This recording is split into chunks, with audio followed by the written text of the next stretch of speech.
Hi, I'm Dr. Adam Fields. I'm a chiropractor and I am into self care. Self care is high quality, hands on healthcare.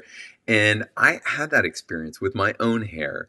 And I've been on a little bit of a journey. And I found a new modality for that. And I called the company. I got this guy, Gus, on the phone.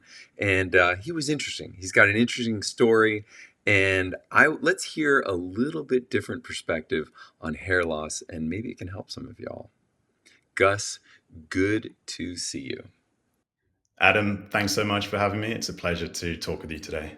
So, we got a little bit into the story of how you got into this, and I would just love to hear that. Yeah, sure. I mean, it's not your average story, but where it all starts is that actually my brother, who's 4 years older than me, he began to lose his hair aggressively, sort of in his late teens, and as anyone in that situation would do, he sort of turned to the traditional treatments that you can take, which are minoxidil, which is it's a serum that you apply and it helps with hair growth, and finasteride, which is an oral pill. And unfortunately, neither of those actually worked for him, and he actually got some quite nasty side effects from the finasteride. And the reason for that is that finasteride blocks this potent male hormone in your body called DHT, and if you're blocking a hormone like that in your body, you're sort of 20 years old, it can lead to some nasty side effects like sexual dysfunction, which if you're a young guy, that's not what you want to be dealing with. And it really scared him, as you can imagine. And he basically decided that he wasn't going to go down this pharmaceutical route, and he wanted to try and get to the bottom of it because he did chemistry at university. He has this sort of scientific background, and he thought, what is really going on with hair loss here? Why are these drugs that supposedly help actually hurting me? And in the best case, they don't actually fully regrow your hair. They sort of maybe stop it and get a bit of regrowth. And he essentially went down this rabbit hole of trying to figure out what is really going on with hair loss. What is causing it? Why can't we properly fix it yet? And off the back of that, he basically started a research website, which was called Hair Loss Revolution back in the day. And he wrote, and well, he sort of investigated and wrote all these sort of not studies, but articles looking into different aspects of hair loss, publishing them on the website for free, and sort of beginning to test out different approaches. You know, you, there are so many natural approaches that are purported to work, but do they actually work? He tried them all, and some helped and some didn't. And he published all of his results on the website. And after a while, he started getting a lot of traction and realized that a lot of other people are in similar situations where they've tried finasteride or they've tried minoxidil and they've hasn't worked for them, or maybe they've also had some side effects. And it basically spurred him on to try and get to the bottom of it. And at the time, I just finished my degree in chemistry as well. And I basically, he said, I've got something exciting on my hands. I'm passionate about trying to figure this out. Do you want to join the team doing the product development? And basically, I thought it was an awesome idea. My dad's my dad's spoiled. Both my grandparents are bald. My uncles, etc. I thought, I'm going to have the same fate if I don't figure this out. So I jumped on board, and we basically went down a rabbit hole of trying to figure this out. And it's 6 years later, and we've made some really interesting discoveries. And I'd love to talk about those with you. So the interesting thing is you have a chemistry degree, and your brother tried chemicals, but really what the branch that you looked into more wasn't chemistry. The branch you looked at was more like scalp tension. Exactly. I mean, we didn't come across scalp tension at the start. If you begin looking into hair loss, there's just so many different things that potentially affect it. And it's not, the thing with hair loss is there isn't a single root cause. It's multifactorial. But there were some really interesting studies coming out, or that we managed to find, that had this link with scalp tension. And what's interesting is that the muscles, you have these muscles around the perimeter of your head, So you've got muscles at the front, the side, and the back.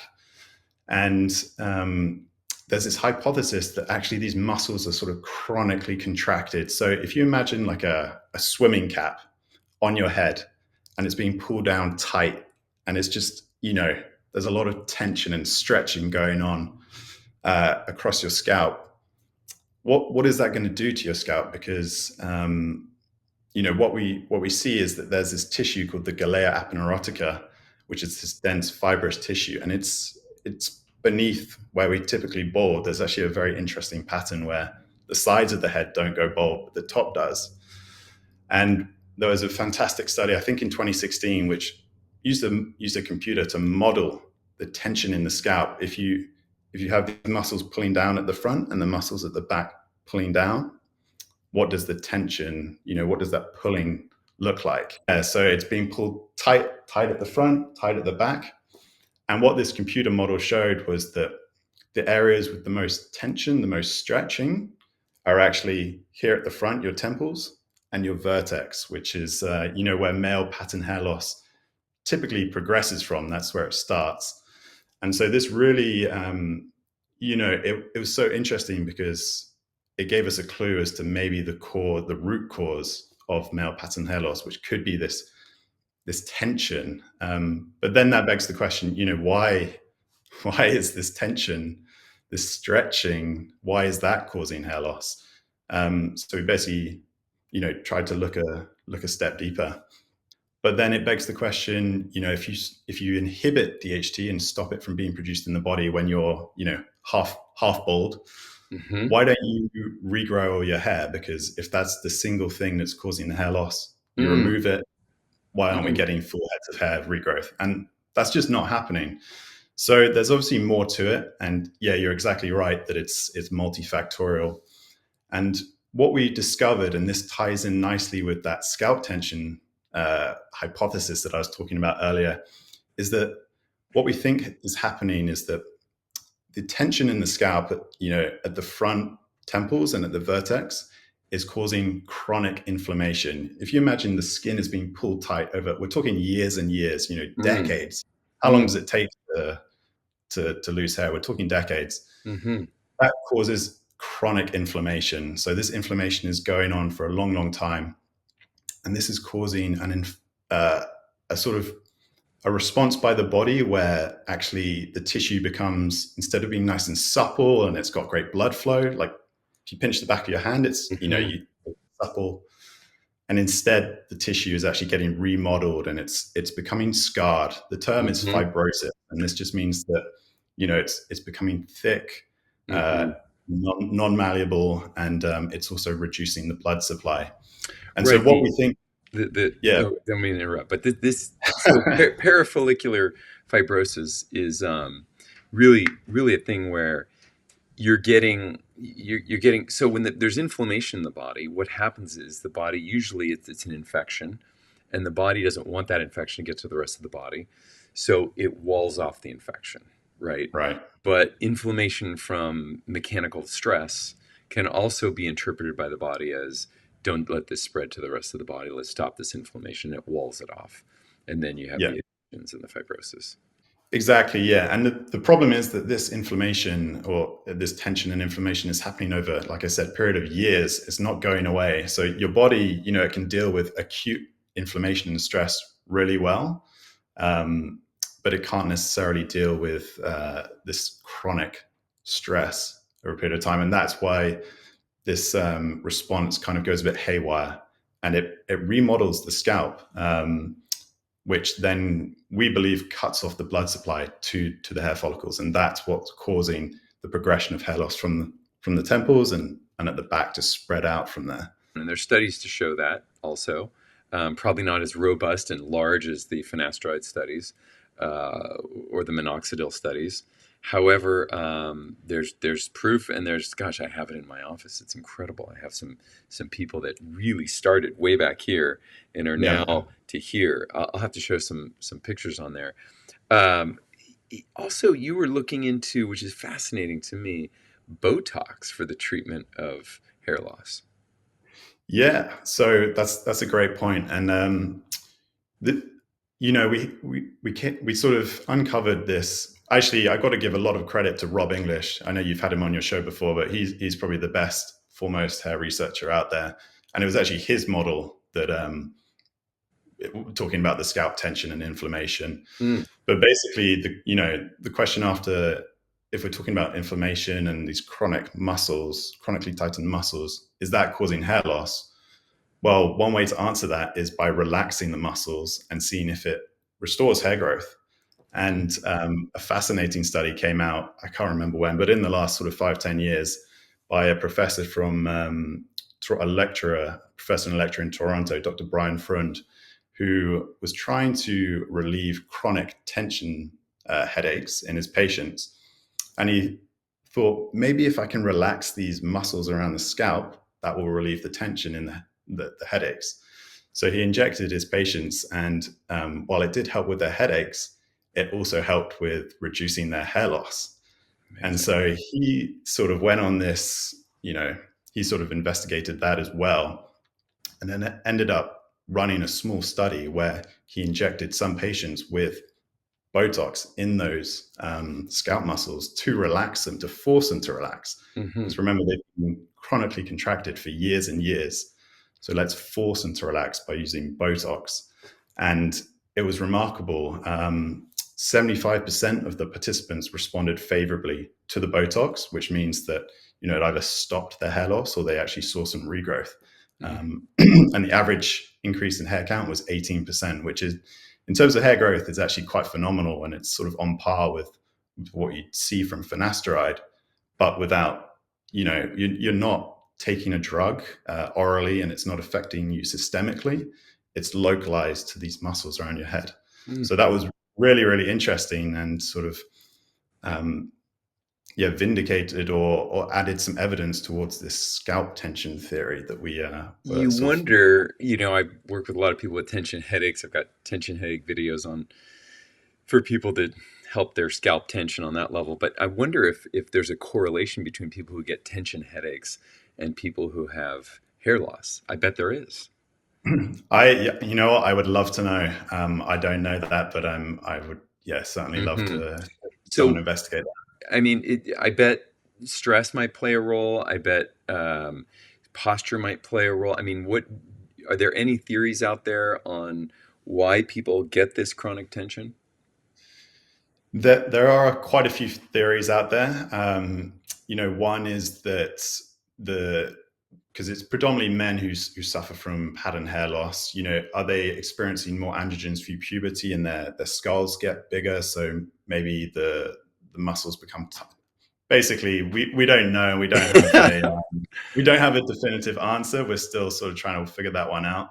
But Uh-huh. we do sort of see that there is this chronic contraction. And actually, there's an interesting stat that I think it's 80% of men with androgenic alopecia have chronically contracted muscles around the scalp. We're not sure exactly what the cause is, but Hmm. it is there. Yeah, there has to be some theory. There have to be some good theories out there. Yeah, You know, I mean, stress has to be a good one. It causes contraction of muscles. Um, yeah, Mechanical stress over a long period of time, postural stress, maybe even chemical stress. Some. yeah.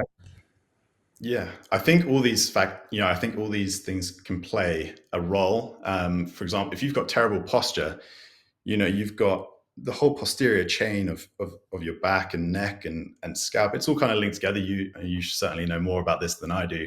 But if you've got terrible posture, then it's putting a lot of strain and stress on all these, this chain up the back of your neck and head.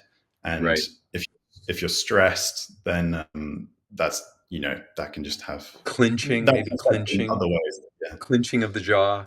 Maybe, I mean, I'm wondering if the high DHT levels might cause, you know, greater tension. Exactly. Yeah, that is actually one of the theories, is that the higher levels of androgens in the body are maybe responsible for causing this contraction, Hmm. Hmm. or an overdevelopment of the muscles, perhaps. Right.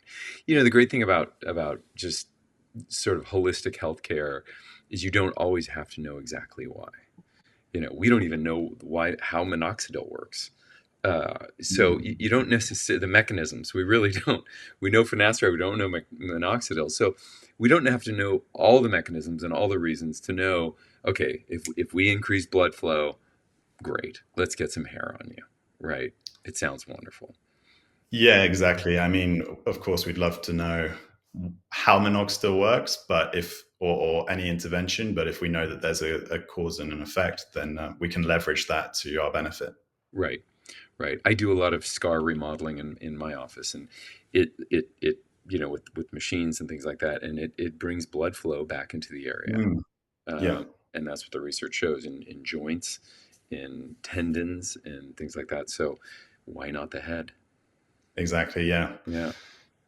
I mean, I can't remember if I mentioned it, but yeah, there's interesting research showing that balding scalps have something like 40% less oxygen and 2.6 times less blood flow than non-balding scalps. So Mm, there's definitely, yeah, blood flow and hmm. oxygen is definitely implicated in hair loss as well. I wonder.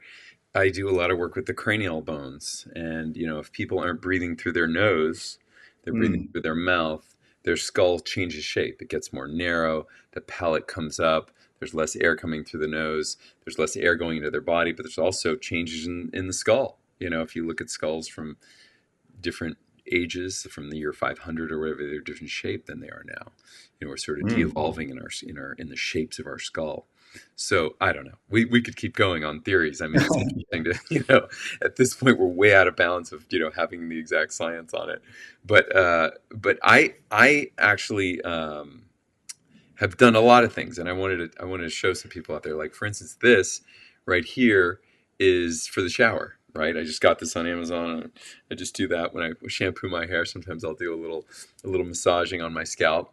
I do, I actually showed myself doing this in the car, and people criticize me for it, which I understand.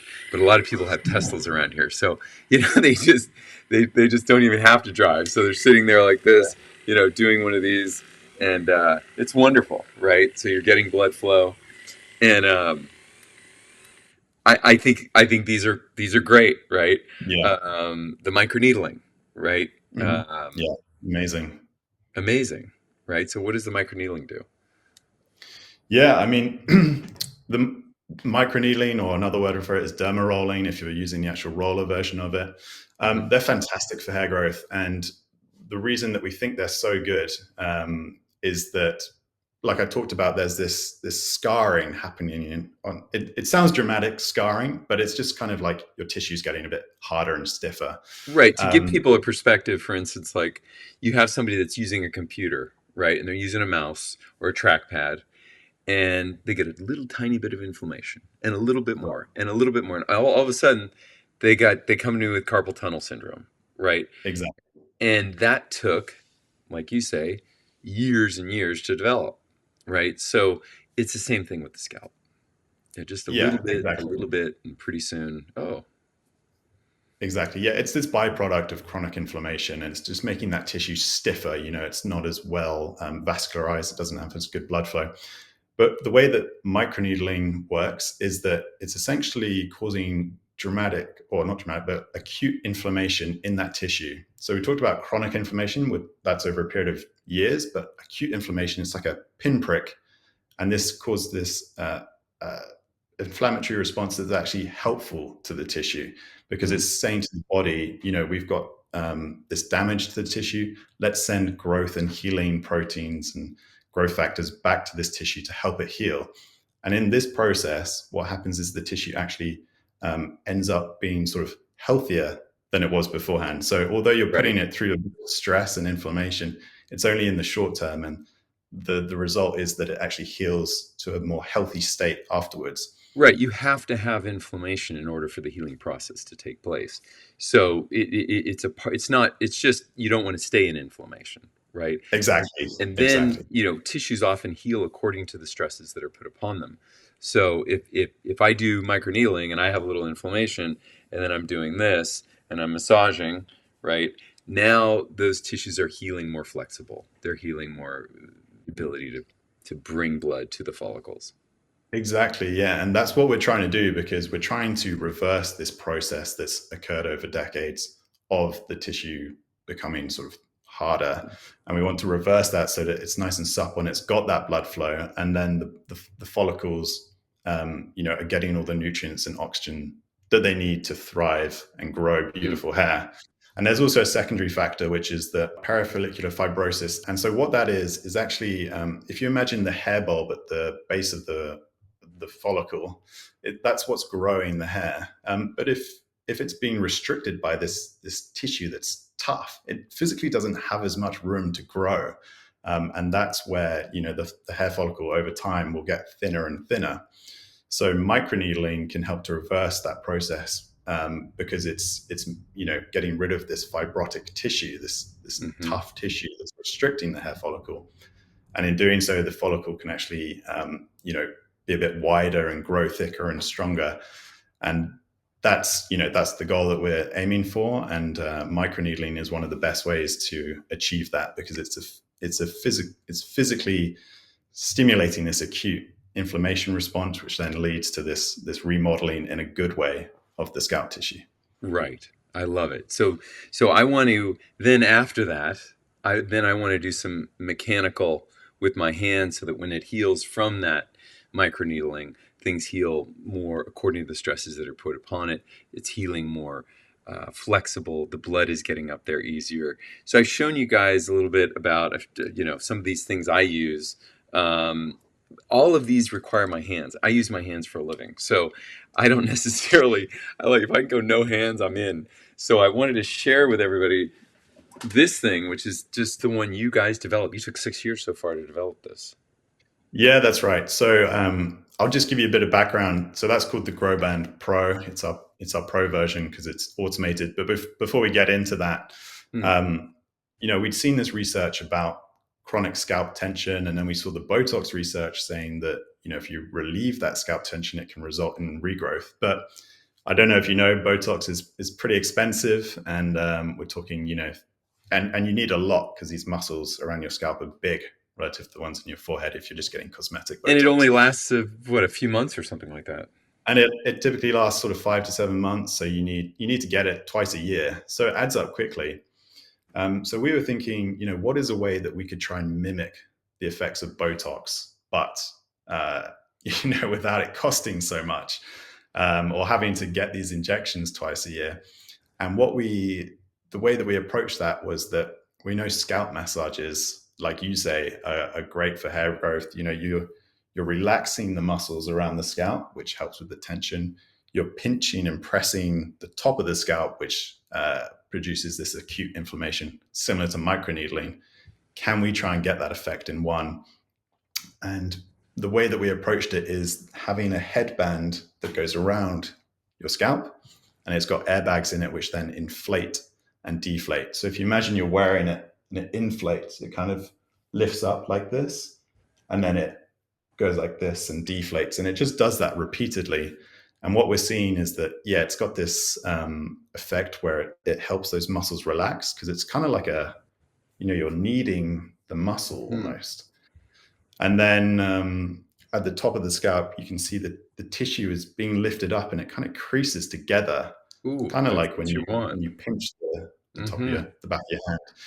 On a side note, we've actually got this fantastic video from a customer who is clean shaven, and he sent this recording of himself using the Growband, and you can see the top of his scalp creasing together when the Growband is sort of at peak inflation, and then it relaxes, and it does this over and over again.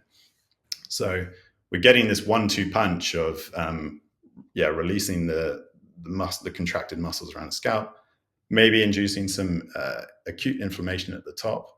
And also, what we've done is we measured blood flow with a laser Doppler blood flow meter during use, and we see that actually you get more blood flow to the scalp whilst you're using the Growband, and for a period afterwards. I mean, it tails off, but yeah, you're getting this incredible effect where you get more blood flow. You're trying to release that tension, and you're getting the sort of acute inflammation as well.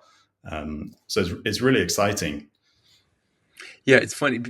Some people say, "Oh, well, it's just blood flow, right? Blood flow." No, blood flow is very important. Blood flow is the reason that uh, a football player hurts their Achilles, and it can be career-ending, or it can take 6 months to get back because there's not a lot of blood flow to the Achilles tendon, right? But a bone that has tons of blood in it will be healed in 6 weeks, and they're back on the field. So blood flow is not underrated. Blood flow is a very important factor in healing. So let's check Absolutely. out. Yeah. Should we check out the Growband? We ready? Yeah, Uh, absolutely. okay. So this is me, just hanging out, driving down the road. No, that would be dangerous. But you can do the dishes. You can hang out. The placement. Explain the placement, would you? Yeah, so I mean, everyone's got a different head shape, slightly different head shape, and a slightly different head size. And so the first time that you put on the grow band, it's going to take a little bit of adjusting just to get it in that sweet spot for your head size. But there is a dial at the back to adjust it so that it fits nice and snugly. And then another thing that you just want to get right is you don't want it too low, because when it inflates, then it doesn't have the angle of the scalp to lift it up. So you've Mm. got to get it sort of Then you're getting head halfway up. compression and a headache. Exactly. Yeah, Right. that's what you don't want. But you also don't want it too high, because then it's not actually sort of bringing the tissue with it as it Would lifts up. It's Would you just say that's about right? you typically want about an inch above your eyebrows. So yeah, that's looking quite good. That works. And then Yeah. in the back. Yeah, I mean, it's hard to tell from from the video, but you just want it to be sort of where your head is bulging. You Yeah. just want it on the perimeter of it. Let's give it a roll. So explain the controls for us. Yeah, so if I just take a step back, the first, I'll explain this. So basically, this is the electronics for the grow band. So if you imagine that you have this inflation cycle where the grow band inflates, it pauses at the top, it deflates, and then it waits. You can see on Adam's screen there that it's got each of those stages, and you can adjust, the duration of each stage in milliseconds. So if you want more inflation, you just increase that first number by 1,000 milliseconds, and it will inflate for a bit longer. Mm-hmm. And like I said, you kind of want to spend maybe 5 minutes the first time you get it, just adjusting these to your personal preferences so that you're getting it the right amount of inflation. Mm-hmm. You're having a nice pause at the top, and then it deflates and lets the air out, just as a pause, and then it starts all over again. And the thing is that once you've got these settings dialed in, you can just pop it on, press go, and then let it do its thing for sort of 15, 20 minutes. You can see how it just lifts and that comes down. So check Yeah. lifting. Is that about Yeah. right? Yeah, exactly. So There's a little I can see migration it. there, Yeah. right? And then I just put this on my belt, and then I go and get made fun of by my kids, and then I say, "But look, no circle anymore." Yeah.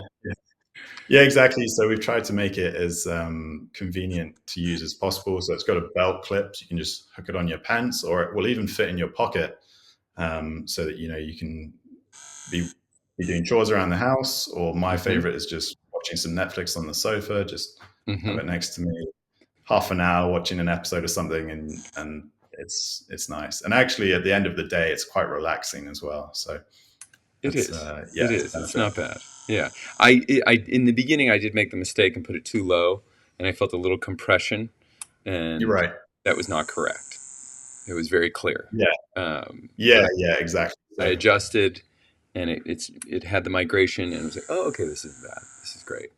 In fact, this might even yeah. be good for my sutures. It might even be pumping the sutures a little bit, getting my skull bones moving a little bit better.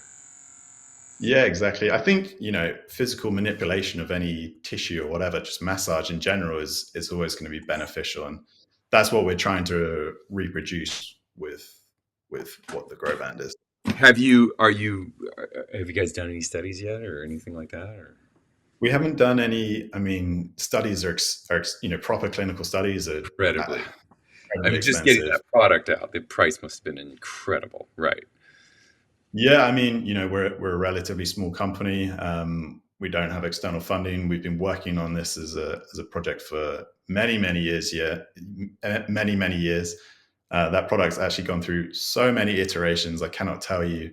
Mm. It didn't used to have the electronics, and then we thought it'd be a bit of a game changer to have it, hands free. So we spent a long time developing those. Yeah, But a no, we haven't pump. done. Talk about carpal tunnel. A pump would be give you carpal Yeah, tunnel. Pump. that's what it was originally. It was Oh a gosh, hand pump, forget about but it. and people loved the product, but they were just sort of fed up with the pumping, and that's why we worked on the electronics. But to answer your question about studies, we haven't done clinical studies on it, but we have done a small, um, investigation. I don't know if you'd call it a study with participants with that blood flow monitor, That's right. where we had two probes on the scalp. We had them sit for 20 minutes before using the Growband so that their blood flow was stabilized. Then they used the Growband for 20 minutes and then they took it off, and we measured it throughout that entire hour. And what we saw was that, uh, yeah, we have the baseline measurement for the 20 minutes beforehand. As they start to use the Growband, it increases, up to a point. I think it was about 70 or 80% increase on average. Mm. And then when they take it off, it does tail off. Mm-hmm. Yeah, but So how yeah, it long? was. How long? I'm going, 10 minutes. How long are you recommending? Yeah, I would recommend 10 to 20 minutes per day. What I link this back to is Rob English's study on scalp massages that he did, Hmm. where he saw that, any daily amount sort of worked as long as you did it consistently and long term. I think his results were that if you did scalp massages for any amount of time but daily, after 8 months, 75% of people saw favorable results. So I think that the Growband is probably similar in that you can use it for any amount of time. Hmm. The more the better, but Hmm. as long as you use it long enough, you should see some results. Hmm. Um, Basically, what we've been seeing with our customers. Yeah, I've been seeing results with people even quicker than 8 months. It's incredible. Oh, It's yeah, definitely a game of patience, but yeah, for sure. I mean, you're watching hair grow. It's like yeah, it doesn't exactly go too fast. But but hey, I mean, we're getting results. It's incredible yeah. with younger men, older men in their 50s. A lot of women are asking about this. I don't know as much about female hair loss, but it seems like a lot of the principles apply. Yeah, I think I don't know about female hair loss as much. I think it can be, it's tends to be less to do with androgens and genetics and more to do with hormones and environmental stresses. But it can, blood flow is always going to be beneficial. But just on the topic of, you know talking about trying to increase blood flow versus using a drug like finasteride or minoxidil, at Hairguard, our approach is that we're trying to get to the root cause of the problem. And using something like finasteride or minoxidil is basically just, masking the symptom. It's a band-aid solution. So it will probably stop your hair loss, but you need to recognize that you're making a decision to basically be on that medication for the rest of your life. Because if you don't, if you stop taking it in the future, you'll probably lose the hair that you've managed to retain. Right. What we're trying to do with things like microneedling or massages is actually remodel the tissue Hmm. so that, it's not just a temporary solution. It's actually reversing this damage that's been done so Hmm. that in the future, you don't need to do it for 10 or 20 minutes daily. You might need to do it for 20 minutes once a week or Right. whatever it is. Right. So I'm yeah, I think microneedling. I was doing it once a week. Now I'm once every 3 weeks. exactly. Right. Yeah. I mean, everyone kind of falls off, after a while, but if you're in a place where you've got back to, a good head of hair, then it doesn't matter as long as you're keeping it consistently sort of over the long haul. Hmm. And that's really with any body maintenance. You know what I mean? We need to maintain our shoulders, our hips, our knees, our spine, our core, our Yeah. nutrition, our gut microbiome. I mean, all of this hair. If we want to have that nice mane up into our ears, a little maintenance is not a problem, and with the Growband, it's super chill, super easy. Yeah, I mean, our whole we've just tried to make it as easy as possible. Yeah, So, yeah. because I know that if something's difficult to do, most people won't do it, myself included. So, Hmm. we've just tried to make it as easy and convenient. So I'm going to put a link for people to get it if they want. I've got one. I like it. I think it's a great adjunct with the other things. I think it's definitely a lot pricier than getting something like this, but you don't have to use your hands, so that frees you up a bit, which is nice.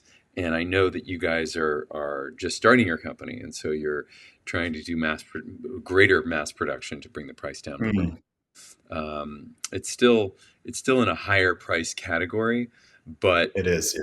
what you're getting with not having to use your hands is incredible, and I applaud you guys. This is a good Well, idea. thank Going for it. you. Appreciate it. Yeah, I think, like I said, if you can make it as easy as possible, you're more likely to stick with it, and that means your chances of success go up. So Yeah. that's the trade off that we're talking about. All right. Well, thank you so much, Gus Slater. We're going to hear wonderful things about this, and I imagine you're probably going to spin off some other products. You probably already have those in mind, but that's for the next podcast. Yeah, well, yeah, Adam, thank you so much for having me on. It's been an absolute pleasure, and I look forward to talking to you more in the future, hopefully. Right on. Let's do it. Thank you guys so much for tuning in. Remember, self care is high quality, hands on, and grow band on, and even machine on healthcare. So keep it up. Keep taking care of that wonderful person that is you.